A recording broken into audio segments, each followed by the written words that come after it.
فساد جرړه ده د مصیبت جرړه ده دې کورونه وران کړل قومونه تباه کړل خاندانونه تباه کړل عزتمن خلک یې بې عزته کړل سپکه کړل د خاورو لاندې زمانه دې الله شی نه کوي یو ته وایي ستا قوم ستا خاندان دا کمزوری دی او زما مضبوط یا ستا په واده کې چې کوم دی دومره ګاډي راغلي او زما په واده کې دومره یا ستا دومره کالی دی او زما دومره کالی دی او ما چې کوم دی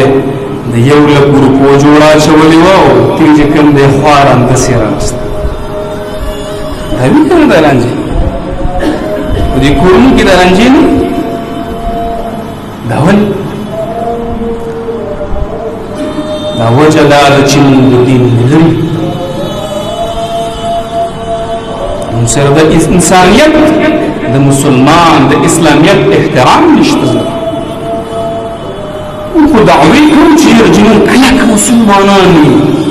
اسلام عملي طور باندې صفر وي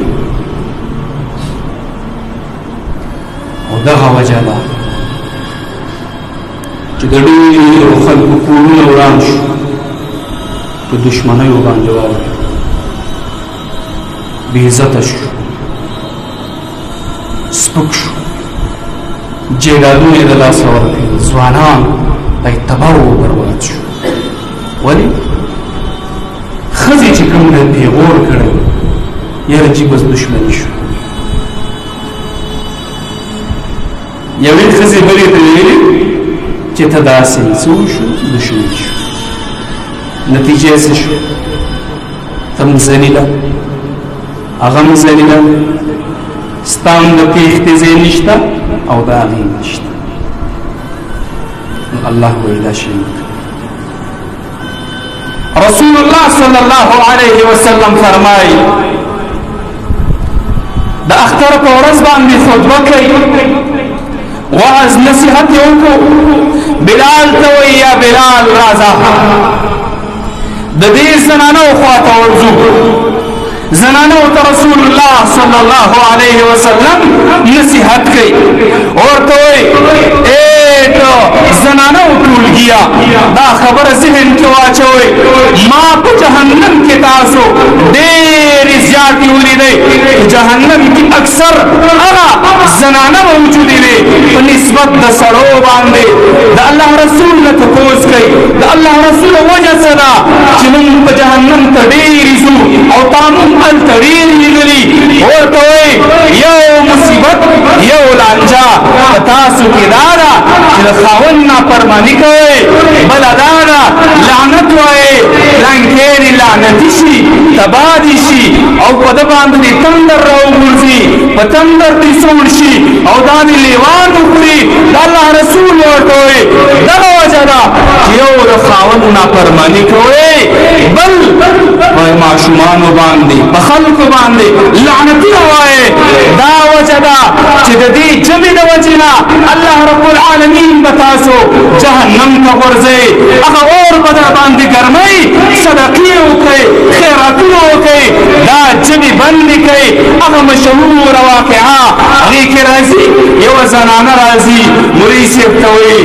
پیر صاحب ته وایي خاوند مې ډېره زیاته ډبوي څه چل راله وکړه څه تعویز راکړه چې د دې خاوند نه خلاصه شم